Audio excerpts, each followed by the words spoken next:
Welcome to the 9th grade Odyssey.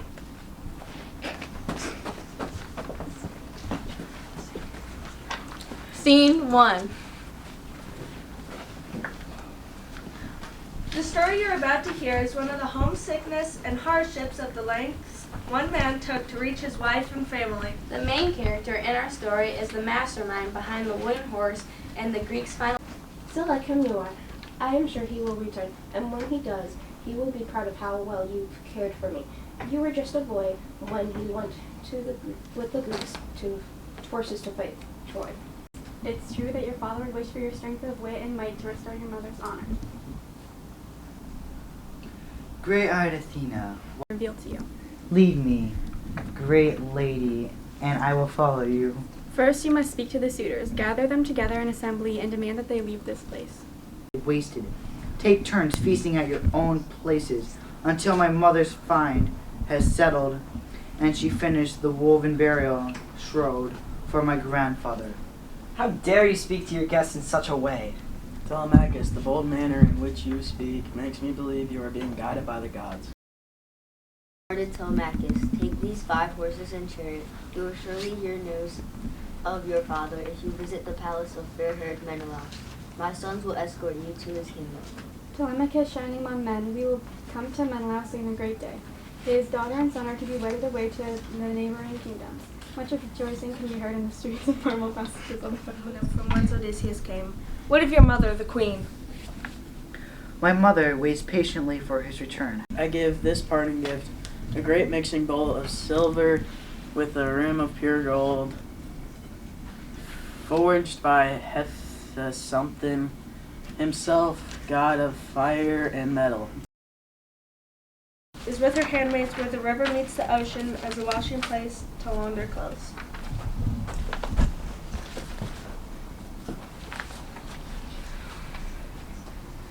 Take these baskets down to the water's edge. When these linens are washed, lay them out on the rocks in the sunshine to dry. Yeah? Don't go further. We must tell Nausicaa. Nausicaa, go no further down this embankment. Come away. Why are you hiding down there? Oh. Lady, there is a man down there in the reeds, washed ashore by the water.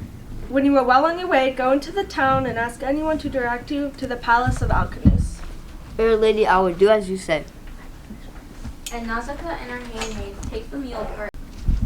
O queen, I am a stranger and a wanderer in your land. At your mercy am I. Long have I wished to see the shores of my homeland and hope that you might help me. Stranger and friend, you are welcome here. Take a seat among the lords of this land.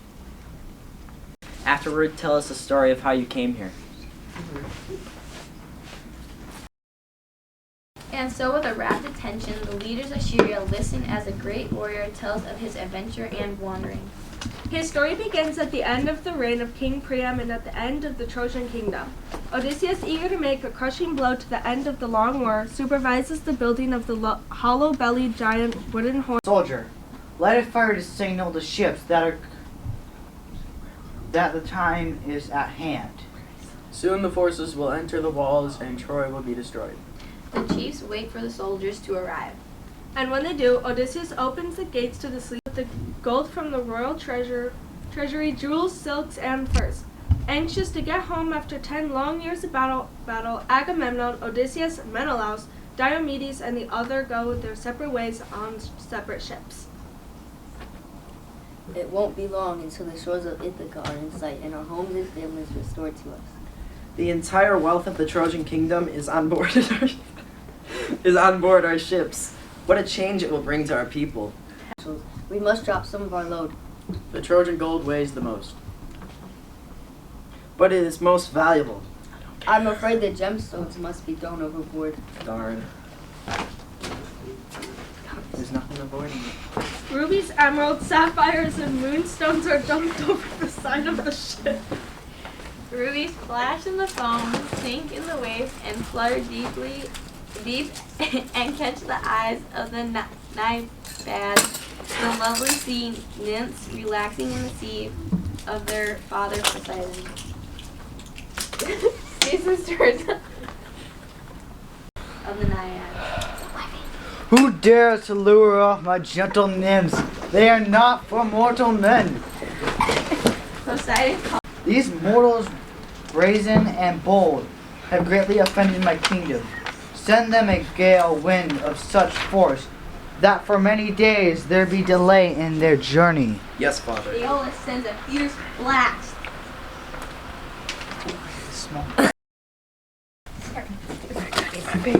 So after many days at sea, the stores of food are depleted, and the men begin to gaze along at the horizon, wondering how long before they starve. And they begin to think of mutiny. We take over this ship. Odysseus is mad. We've been waiting for our homecoming for years. We have no food, just chunks of old bread. Odysseus has been a descent leader. He is determined to get home. I'll stick by him. We're all hungry, including him. So Odysseus and 12 men form a landing party to search for a source of food and water. Come on, man. I think I smell roast lamb. It's coming from the direction of those caves over there. The dashes ships upon the rocks. The sea throws up drowning sailors. Today's choice morsels cannot resist a hot meal. My lambs on a spit will lure them to their deaths and to my supper. I gotta go hide somewhere. Baskets of cheeses. I must eat. I haven't had food for 3 days. Let me buy. Men, control yourselves. Remember the others? We must temper our cravings and...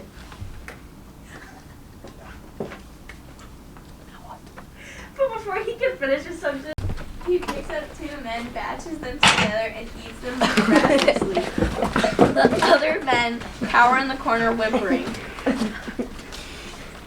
Oh. Can the gods be so cruel? We are doomed. Oh, why did I agree to come ashore? Control your...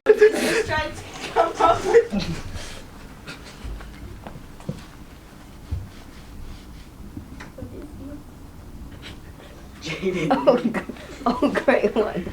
Whom shall we thank for the kindness of your hospitality? I am Polyphemus, son of Poseidon, god of the sea.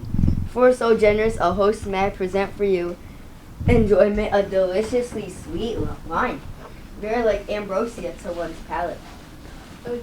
Odysseus leaves a cask of wine near the fire and retreats back into the shadows. My little friend, I will please me to relax a while before I nourish myself with your bones. In return for your generosity, I will eat you last. What is your name? Nobody. I'm nobody. Oh crap, I can't. I gotta read. Tiring. Often the best drops are on the bottom, where you find the sediment of 1,000 sweet grapes. Now a nap. Odysseus, seeing his opportunity, hands a stick of firewood to one of the men and instructs him to make it into a weapon. The other keeps, Burns white in the fire as the one-eyed giant sleeps. and when it reaches maximum heat possible before it gains to burn Oh, it's about himself, to burn. Odysseus takes it out of the flames, pulls it over the Polyphemus, and plunges the point into one eye and only eye. Okay. Blinded. I've been blinded. As he flails about in pain, the cave entrance, and his hands search frantically for the men who blinded him. He hears some neighboring Cyclops passing by the mouth of the cave. I, Odysseus, king of Ithaca, am your tormentor. Do not forget my name. Poseidon, great father of the deep, hear your son.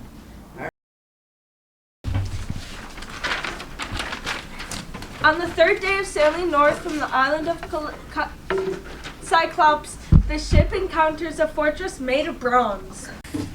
Surely this must be a kingdom of an immortal. The men disembark on a crystal pier and the mount of the marble steps that lead to the throne room.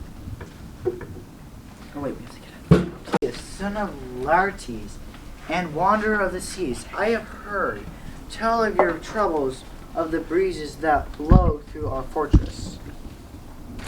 A humble supplement I am, and a guest at your mercy. To whom do I speak? I am King Aeolus, beloved by the gods and keepers of the wind. At home. Perhaps the gods are on your side now and we can help you. I hope you are right. Great Queen, with your help, the gods may grant my homecoming. Stay with us for a time and renew yourselves, and I will confer of my gift and gift that will hasten your journey home. Situation for your friendship and your stories and your courageous persistence, I grant you this gift. But you mind you, if my directions are not followed precisely, I can assist you no further. Don't worry, I got a paddle in case you choke. Come on, Jaden. Do a little faster. This is a romantic moment.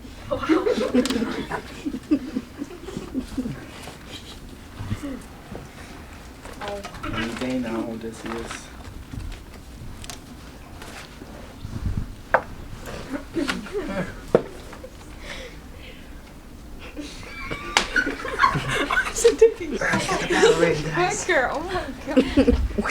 Sorry, that was disrespectful. I shouldn't. Night and day, and none shall be in charge of it, save I.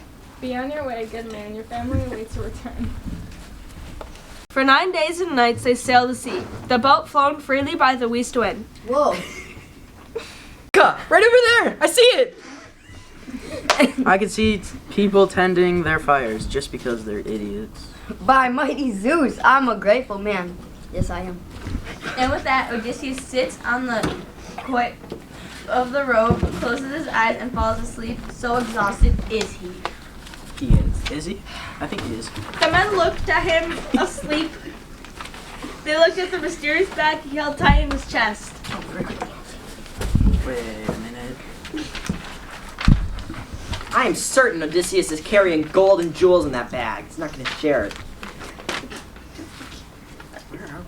Oh, the bag was given to him by King Aeolus. Why should Odysseus carry the treasure on the day of his homecoming? With a quick snap, the tide is broke, and suddenly a great Give me it. ferocity, Come on. the northeast and south winds shift Bro, why is whip it so out, hard? knock the men to the It's ground, lower. and It's a shake silver Odysseus awake. Give me Not yet. He slowly awakes. Why is silver so tough? Bro, What it's one of our happened? bags. What is this? Who touched the bag? You did. The winds, they howl in wild directions. We're losing sight of Ithaca. You don't. I could see the men seated at a great banquet, and they laughed and ate and drank, but then they disappeared. My sword and my arrows may be of no use. We must prepare for a fight. You are right, Odysseus. Your might will be no use here. You have need of powers greater than you possess. Take this flag. The gods direct me so that I might save my men and reunite them with their families at Ithaca. After I was sure. Hermes leans close to Odysseus and speaks of the plan in his ear. Through Willow Glen and the wild olives, Odysseus makes his way to the garden and palace of Circe. Circe, daughter of Helios, I have come to retrieve the crew of my ship. Circe, who has been weaving colorful images of naiads and dolphins and sea stars, rises from her loom and walks into the twilight garden. Sea-stained warrior, what is it you wish of me? I wish you to return my men so that we may continue our journey homeward. Wandering stranger, what you wish is impossible. Your companions have been transformed. And with that, Circe gestures to an enclosure in the garden where a dozen swine look on helplessly. You turn them into pigs and wish me to show gratitude? Oh, you're so sad. It would please me if you would relax and enjoy my company. Enter my palace and dine with me. That will restore your strength and hope.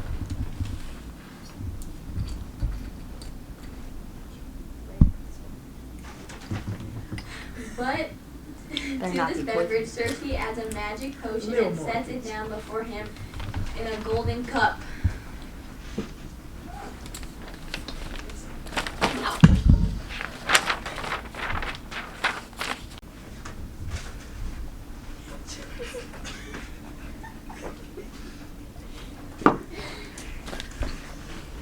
I touch you with my wand, yet you are unaffected by my magic. You must be Odysseus, son of Laertes and seed of Zeus. I have long awaited your arrival. But Odysseus unsheathes his sword and holds it to her throat. Lovely enchantment. Swear to me that you will treat me honorably, like all guests should be, and that no harm or evil will come to me through your wills. Scene 8. When dawn shows herself again with her rosy fingers, Odysseus and his men are well on their new leg of a journey with their sails full of Circe's last gift. And something. Once again, I must ask you to have complete faith in me. Do as I say, don't ask questions, and we will survive another day.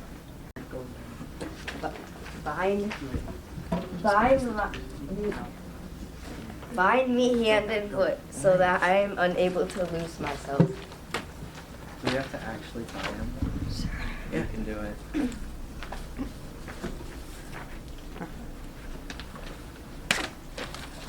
Sit down.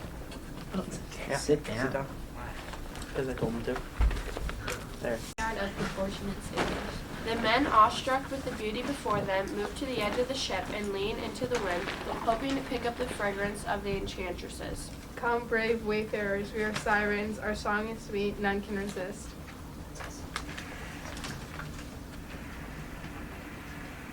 What's the wrong? Bro, okay.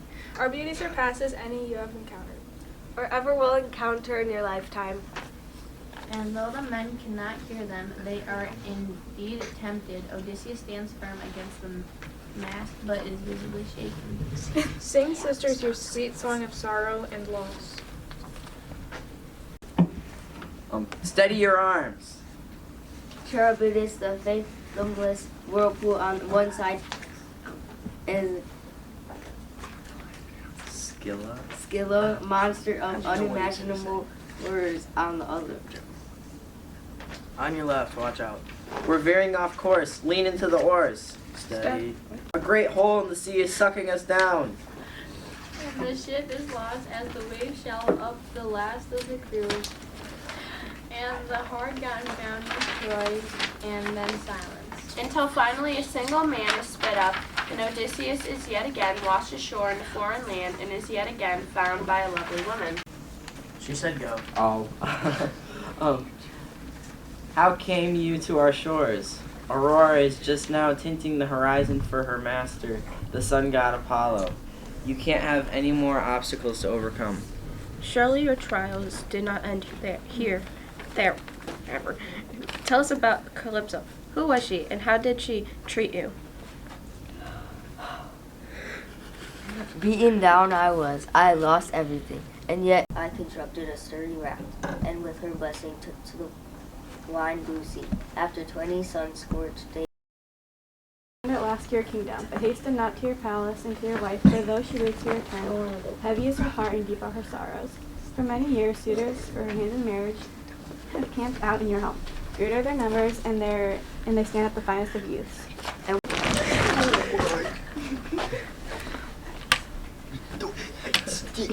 Scene 11. Wait, when does the show? Suddenly, as he nears the marble columns of his porch, he is overcome with emotion and weeps into his hands. Nearby, a herdsman with an old dog sees the beggar and goes towards him. The dog breaks away from the herdsman and, wagging his tail, rushes up to Odysseus, who recognizes his favorite hunting dog, Argus. Yet another. His master was the man of this great home, but he went off to war and hasn't returned. It has been 20 years, but the lady of the house still waits for his homecoming. Sir, is there anything I can help you with? my head. The lady Penelope would be vexed if you were turned away. Come with me and I will show you inside. There, many ungrateful men are living off the wealth of my absent king, and a grateful man would be a welcome change. Soon I must take in their food for the evening. There are other homes to visit. Continue down the road. Ha ha ha. And the shadows behind the cold wind. Who speaks roughly to a guest in my house? No matter how long you have been here, we must treat each other with courtesy. Especially wanderers. Sometimes Penelope's son walks in. Telemachus, you have returned. How long I have waited. Do you bring word of your father? Two maidservants rush to help him remove his cloak and take a place at the table while the suitors look at him with not returned, and you have only words to give to your poor mother. Let us eat, gentlemen. And this wandering stranger who also needs to eat. He will stay here tonight. For tomorrow I will like to hear the story of his wanderings. Odysseus knows that Athena has informed him of his real identity. Telemachus, your mother must choose among us. You have deceived us, fair lady, by your weaving, but the time to choose is at hand. I set a challenge before you all. My husband Odysseus has a fine taut bow. Home to sleep tonight and return here in the morning. And the men slap one another on the back and file out of the palace. Stand up. Now go, everybody. Oh yeah. You're not old anymore, Tusk. No, wait, you are. That's the order. Well, where's the hunchback? Okay, go ahead. Oh.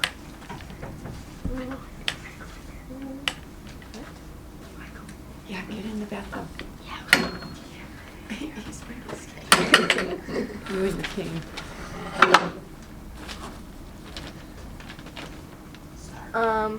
Did you guys go for lines? Yeah, we did. Okay, sorry. I've been here at this palace for many years. I was in the room when Odysseus himself was born and received him in my arms before his own mother did. Kind woman, you have been of great service to this household. I even raised up young Telemachus. The misery I have seen in this home since the master left so many years ago for Troy to fight. Only one person could have a scar like that. How did you get that scar? A wild boar tore into my leg when I was young. You were on a hunt with your father. Odysseus, Odysseus, great Zeus, we have been delivered. Euryclea throws her arms around Odysseus and welcomes him home. Both arms. It's both arms.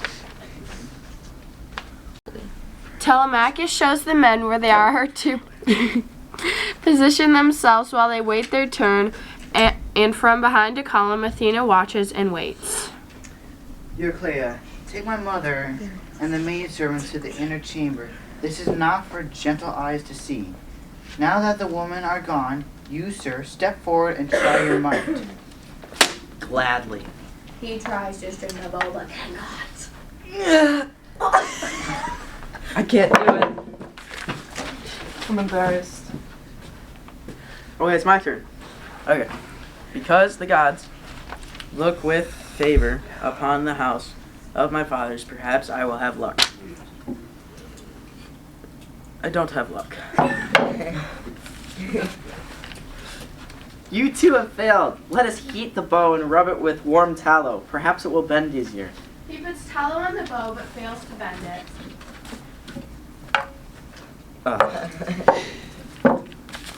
Darn. That was me.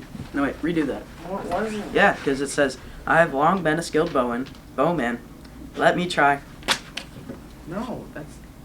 I have failed. Puts the bow to Odysseus, who is still seated, strings the bow with ease, and lets an arrow fly through 12 eyes in the wind. The suitors stand off in amazement. Odysseus, jumping up, has been transferred by Wait, how do you hold aim this towards us, Athena to see right? once Why? Because he shoots us in the head. Shoot us in the head. Shoot us in the head. That's not how that works. Yes, it is. Odysseus.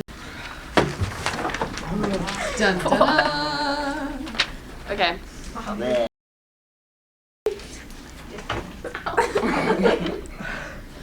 Kind nurse, the time has come to tell your lady the truth of what has happened here today. Go to her in her chamber and tell her that her husband has come home. I will do as you bid with joy in my heart at your homecoming. Odysseus. My nurse tells me you claim you are my husband. What proof can you give? Dear lady, surely to look at me is all. Perhaps after our rest you will be more inclined to show us proof. Let me call my nurse. She will prepare a bed for you outside this chamber. Indeed, this is the very bed that Odysseus himself built. Your words cannot be true. It would be impossible to move that bed that I made. Is it true? Only Odysseus would know such things. How many years I have waited. That's not worse. And after a few minutes, Cleo and Telemachus stepped back into the room. For they too wish to welcome him home. The end.